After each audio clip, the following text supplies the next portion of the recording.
Now, Autolite and its 60,000 dealers and service stations present Suspense.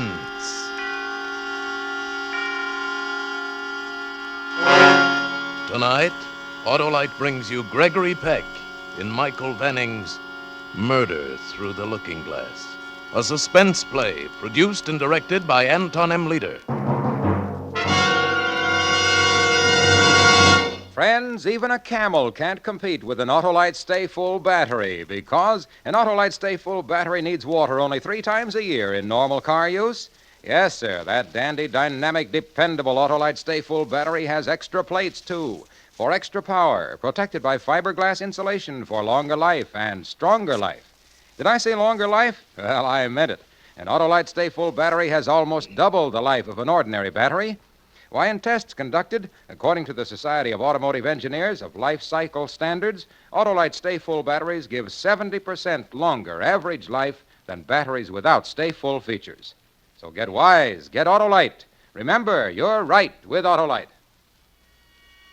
And now, Autolite presents Gregory Peck in a tale well calculated to keep you in suspense.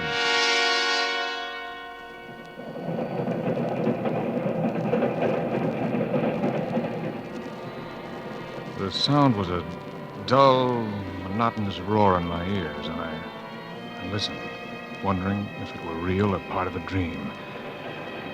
Suddenly, I was awake, and I knew that I was riding on a train. But where? I didn't remember getting on a train. I opened my eyes and saw that I was in the lounge car. There was only darkness through the window. A man sat across from me reading. There was a bridge game down the aisle. A porter serving drinks. Everything nice and normal, except that I had no idea how I got on the train or why I was there. I tried to think of a reason for being there, but I couldn't. These spells of forgetfulness had been coming on more often lately. I leaned back and closed my eyes, listened to the rhythm of the train. A melody began to fit itself to the rhythm. I couldn't remember ever having heard such a song, but somehow I seemed to know the words. Down in the valley so low, late in the evening, hear that train blow, hear that train blow. I beg your pardon, sir, but your singing is disturbing the other passengers. Oh, I'm sorry. You understand, sir, it's the other passengers. I kind of liked your singing myself. Your singing didn't disturb me either, young man. In fact, it was rather a pretty melody. What was the name of it? Why, it's, it's silly, but I don't know. I can't even remember the tune now. That's the way it is with songs. I've had the same thing happen to me. So what train is this? Why, it's the New York Express to Philadelphia. Ought to be there any minute, too.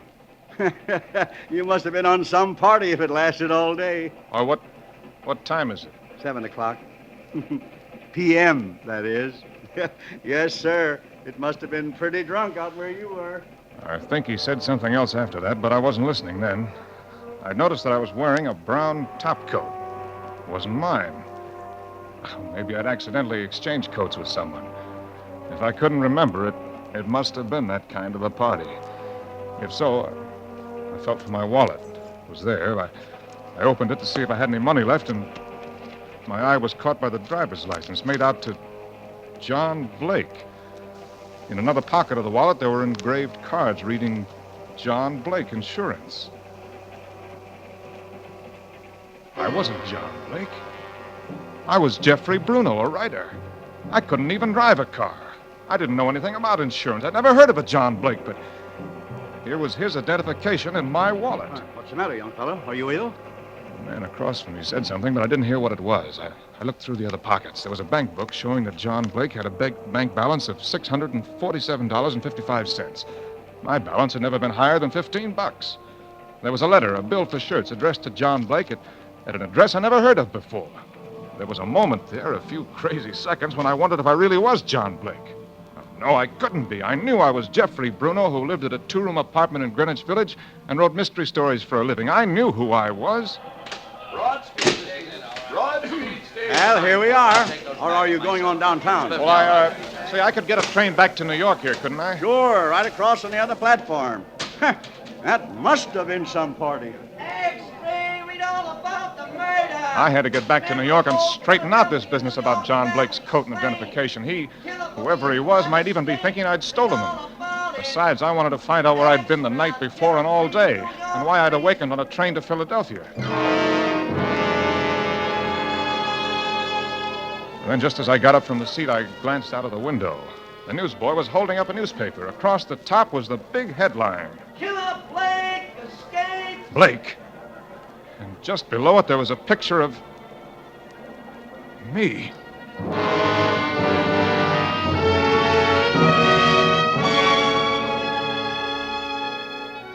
Pulling down my hat and turning up my coat collar, I managed to get on a New York train without anyone recognizing me. Then, fortunately, no one pays any attention to anyone else on New York subways. 2 blocks from my apartment house, I stopped at the corner stand to buy a newspaper. Oh, there you are, Mr. Bruno.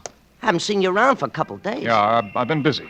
Hey, I saw your picture somewhere today. You got a story in one of the magazines, maybe? No. Well, good. Wait a minute. I'll remember where I saw your picture. I never forget a I've got to go now. You can tell me about it tomorrow. I had to get away before he remembered. I looked down and saw my picture on his papers. At home, there were a lot of letters in my box. Too many for just one delivery. When I got to the apartment, I looked at them. 2 of the letters had been postmarked in New York 3 days before. It doesn't take 3 days for letters to be delivered locally. Where had I been for 3 days? Who's there? Rosalie. Oh, Rosalie, just a minute. Hi, Jeff. I thought I heard someone in here. Oh, a friend of yours stopped by, but you weren't home. You ran into me on the stairs and asked if I lived here and then wanted me to give you a message. Burnett was his name. Bill, I think he said. Oh, yeah. Well, I'm glad you're here, Rosalie. Stay and talk to me. We can have some coffee or a drink. When did you say Bill was here? Yesterday morning. He said something about having had a date with you the night before, but you never showed up. Yesterday morning. Oh, yes. What's the matter, Jeff? Don't you feel well? Oh, sure. I feel fine. Rosalie, tell me, do I ever do anything out of the ordinary? I mean, have I ever seemed strange? You mean, are you...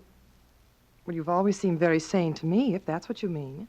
In spite of your vanishing acts. My what? The times you disappear. You don't know?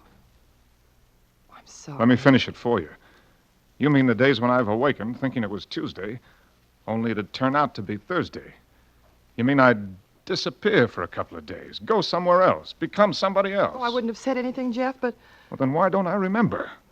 Oh, I've heard of people drawing blanks because they've had too much to drink, but now maybe it's something different. What is, Jeff? Well, I told her all about it. All I knew anyway. At first she was frightened, but then I guess she felt sorry for me and she got over it. Before Rosalie had always been just a beautiful, desirable girl. I'd had drinks with her a few times in her apartment or mine, but that was all. Oh, not that I hadn't wanted to take her out, but she was a model, and I was sure that she led a glamorous life with rich men begging to take her out. But now she didn't look as glamorous as she looked understanding. I needed that. For I was beginning to believe that the explanation of John Blake wasn't as simple as I first thought. I'm glad I came in, Jeff. You need someone. And it doesn't matter whether you're John Blake or not. Well, it matters to me. I know I'm Jeffrey Bruno and not some guy named John Blake. Why, I can remember my whole life living on the farm, going to school, working on a newspaper, coming to New York. I can remember every minute of it. Every minute? No, not every minute. You know, Jeff, such things can happen. White-bearded old men with eyeglasses write books about such things. They've got a word for it. I can't pronounce it, but it means that you can be 2 people at one time and not know it. So maybe I'm John Blake, too. I was way ahead of you in thinking that. And if you are, that's a sickness. And people can get over being sick. Maybe you'll remember all the things John Blake did. I already know one thing he did. He killed someone. I don't know who or how, but John Blake, murdered someone. You brought a paper home. Why not see? Whatever happened, Jeff, we'll find a way to work it out. Thanks, Rosalie. Here it is. His name was Rufus Carrington. He was an old man and wealthy. I, John Blake, worked part-time for his nephew, Roger Gunn. Mm-hmm. There's money missing from the firm, and it's believed Rufus Carrington may have found out about it. I see. Roger Gunn arrived to see his uncle this morning and was told by the butler that the old man was in the study with an unknown caller. Roger Gunn was talking to the butler when they heard the old man cry out. He ran to the study and found him dead. Oh, how awful. The nephew saw me, the killer, escaping and recognized him. Well, if I were John Blake, my other self didn't do things in a small way. Oh, don't, Jeff. I never wanted the things John Blake must have wanted. I never wanted riches, never thought of going into a business like insurance. I just can't understand this thing. They'll understand, Jeff.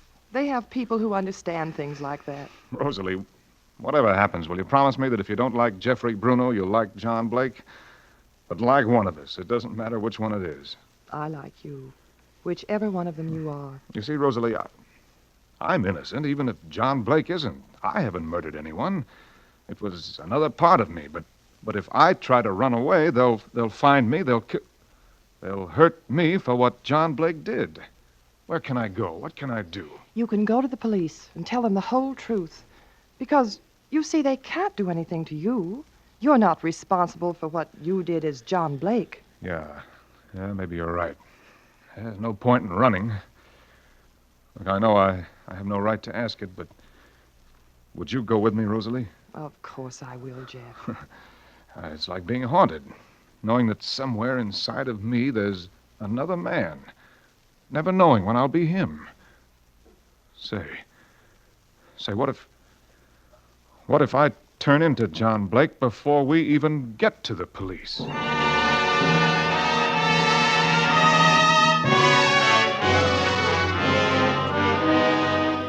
For Suspense, Autolite is bringing you Gregory Peck in radio's outstanding theater of thrills, Suspense.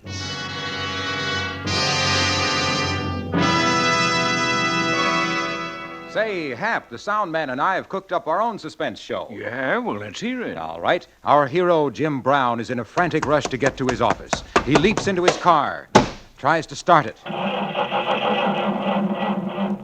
Will it start? Won't it start? Will our hero get to his office in time to read his morning paper before his stenographer puts him to work? That's real suspense, Harlow. But I come along. I give him a hot tip on surefire starting. Get an Autolite Stay Full battery. And now this happens.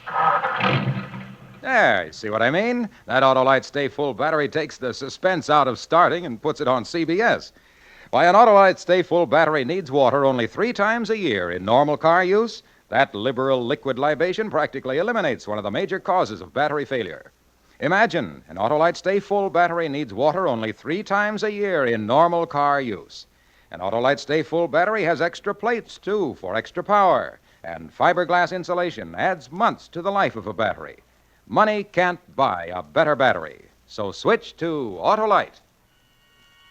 And now, Autolite brings back to our Hollywood soundstage Gregory Peck as Jeffrey in Murder Through the Looking Glass. A tale well calculated to keep you in suspense.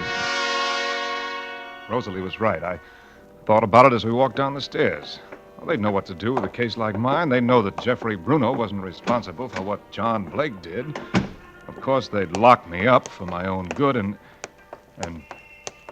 then they'd leave me in there. What's the matter, Jeff? Wait, Rosalie. You're right. I mustn't run away, but first, I've got to find out about the other me, about John Blake. All I know is that he murdered someone. I have to know other things about him, what he was really like. I understand, Jeff, but you mustn't do anything foolish. I have to know about my other life, what books I read, what kind of girls I liked. You can see that's important, can't you? Of course. Jeff, I just thought of something. I know a man, a psychiatrist. Maybe if I called him, you could see him tonight. He'd understand. Maybe he could tell you what to do. Will you talk to him? Well, I'll do anything. It'll help me to understand what I was like when I was John Blake and why I was like that. I'll go in the drugstore here and call him. I'm sure he'll see you, and we'll do whatever he says.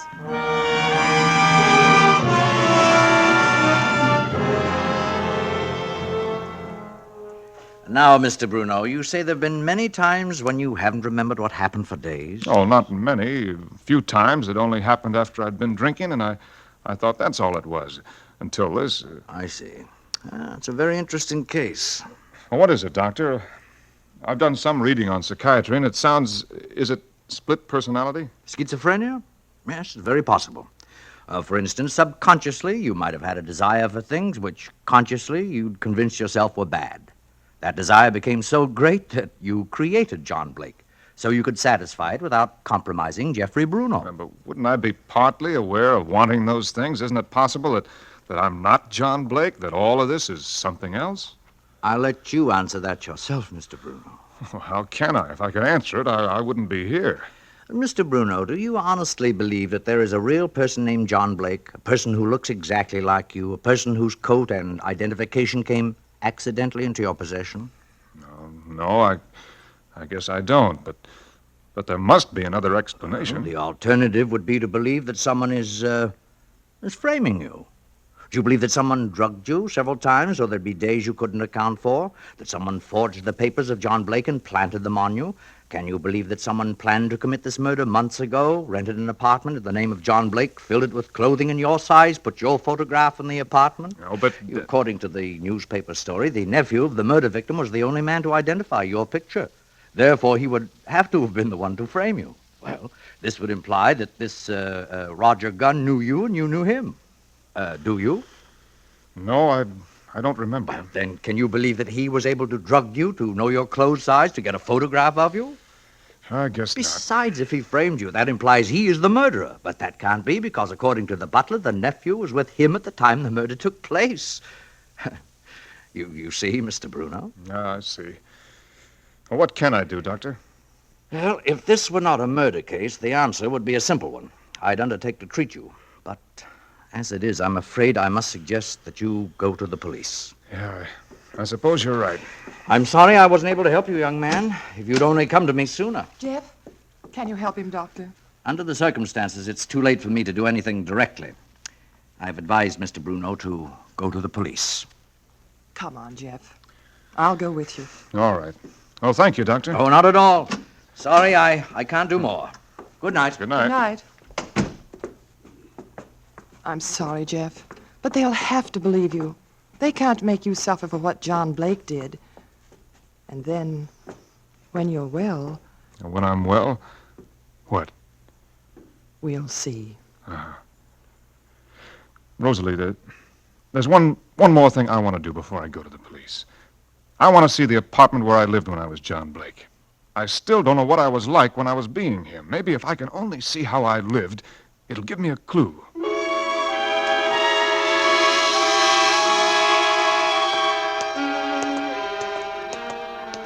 There it is, Jeff, right across the street. The lobby looks empty. Now, let's see. The address on the letter is apartment 203. Wasn't there anything in the letter? It was a bill. It seems that I'm not only an embezzler and a murderer, but I didn't even pay John Blake's bills. Please, Jeff, don't joke about it. All right, Rosalie, no joking. I don't think it's very funny either. Now, if I were John Blake, I ought to have a key to my own apartment. This must be it. I don't remember ever seeing it before, but the number 203 is stamped on it. Well, Rosalie... I'll stay here and warn you if the police come. Good luck, Jeff. The lobby was empty. I got on the self-service elevator, and I rode up to the second floor. It, too, was deserted, and I walked to the door of my apartment. I hesitated, wondering if maybe there were a policeman inside. Well, I had to take the chance. The key worked, and I stepped inside. The place seemed empty. I turned on the light. It was a small apartment, inexpensive, perfectly correct, and dull. There were hunting prints on the wall. There were 2 suits in the wardrobe. My size all right, even though I couldn't remember buying them. There were even monogrammed handkerchiefs. It was unreal. Yet I had to believe all these things belonged to me, that there had been times when I liked wearing them. My head was spinning by now, and I leaned up against the wall. I don't know how long I stood there, unaware of anything except the pain inside. Gradually, I was aware that somebody was knocking on a door, but it was several seconds before I located it. It was at my door. The police? Oh, no, Rosalie said she'd warn me. Open up in there. This is the police. It was the police. I wasn't ready to give myself up yet. I ran to the window. There was a fire escape outside. Open up or we'll break it down. I raised the window and looked out. I couldn't see anyone. Okay, boys, let's go in. I should take a chance that there wasn't a cop at the bottom of the fire escape. I climbed out and closed the window. As I started to break in, I ran down the fire escape. I jumped to the ground and looked around the corner. There was one man sitting in the police car. I turned and ran the other way. I must have run 2 blocks before I heard footsteps behind me. I turned and it was Rosalie. Oh, Jeff. You said you'd warn me. What happened? But I did, Jeff. I rang the buzzer twice while they were getting out of the car. When I saw you getting away, I thought you'd heard. You must have heard it. You rang twice? The bell must be out of order, just like John Blake. Or I didn't hear it. I almost didn't hear them knocking. I'm sorry, Rosalie. I don't know. It doesn't matter, Jeff. I was so frightened. No, you mustn't be. I promise I won't do anything to involve you or hurt you. Oh, I wasn't thinking of myself. You can't go on like this, Jeff. You've got to go in. Give yourself a chance to get well. I know. You know, upstairs there for a minute, I thought of running away, of going to some little town and changing my name, but that's no good either. That wouldn't get rid of John Blake. Then? I've got an idea. Just one more try. Another hour won't make any difference to the police. All right, Jeff. Where are we going? Not we, Rosalie. I'm not going to involve you in this anymore. I was John Blake. I did the things John Blake did, and I have to see it through to the finish. At least tell me where you're going. It'll be better if you don't know. Oh, please, Jeff. No, this is the way it has to be. Then if it turns out worse than we think, you can just remember that for a few hours you were friendly to someone who needed it. If I come through this, if I get well, then... Yes, Jeff? Well, as you said, Rosalie, we'll see.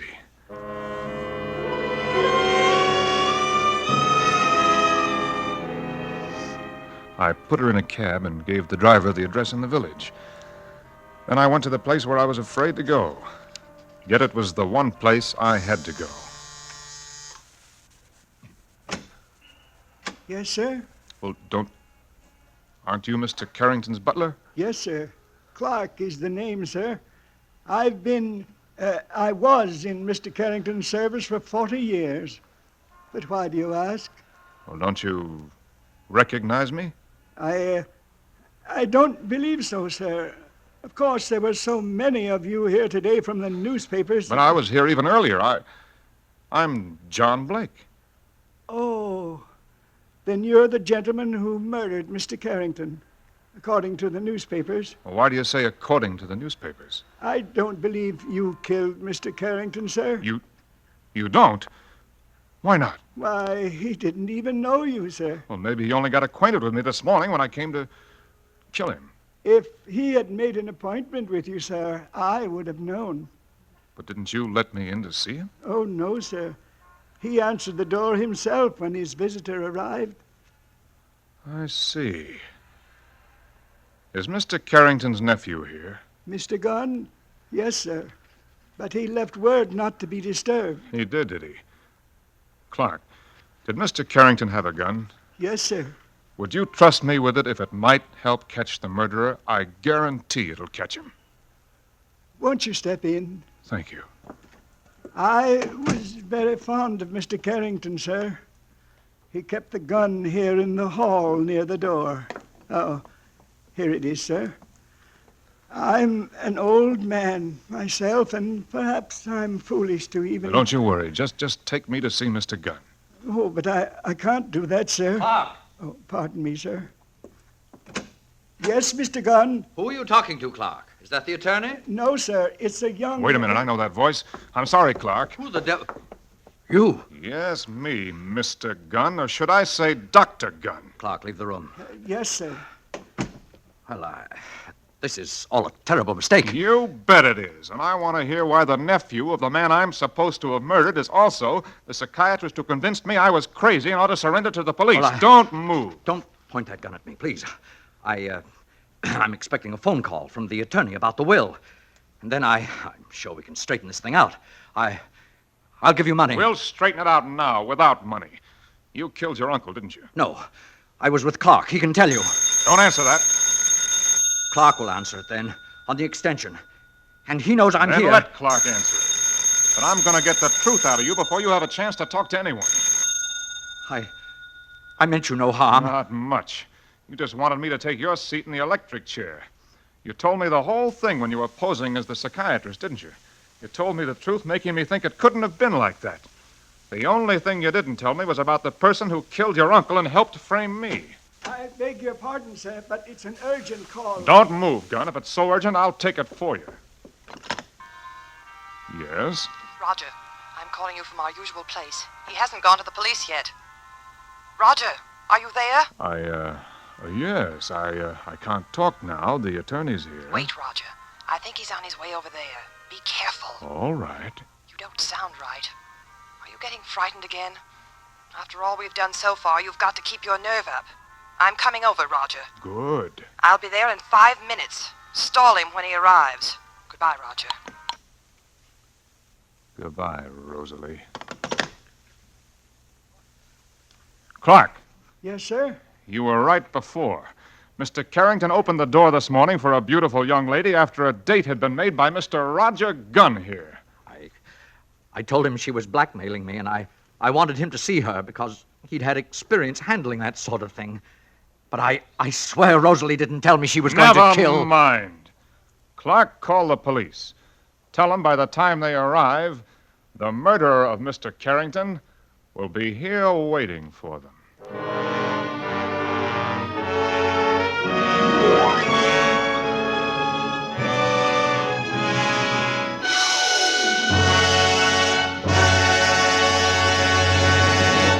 Thank you, Gregory Peck, for a great suspense show. Say, Greg, while out driving one Sunday afternoon recently, I heard you on the Family Hour of Stars. Busman's Holiday. Yes. And I was thinking then how you always give a splendid performance.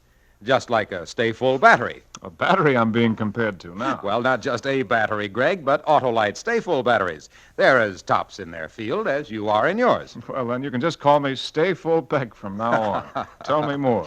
Well, Greg, stay-full batteries are made by Autolite men who make over 400 products for cars, trucks, airplanes, and boats in 28 Autolite plants from coast to coast.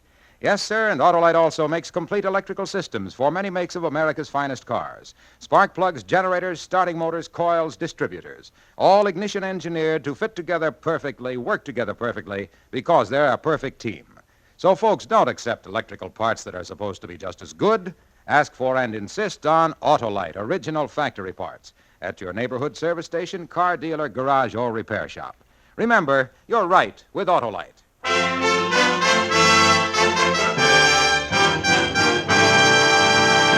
And now here again is Mr. Gregory Peck. Well, as usual, it's been great fun to do a suspense play. It's one of the programs that every actor in Hollywood most enjoys to appear on and to listen to.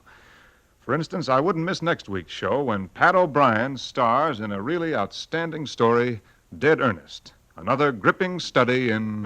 Suspense.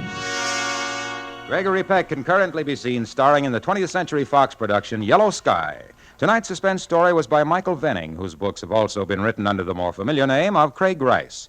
The adaptation for radio was by Ken Crossan. Music was composed by Lucien Moraweck and conducted by Lud Gluskin. The entire production was under the direction of Anton M. Leader. Next Thursday, same time, hear Pat O'Brien in Dead Earnest. You can buy Autolite electrical parts, Autolite resistor spark plugs, Autolite stay-full batteries at your neighborhood Autolite dealer. Switch to Autolite. Good night. We have the highest standard of living in the world. Safeguard the American way. This is CBS, the Columbia Broadcasting System.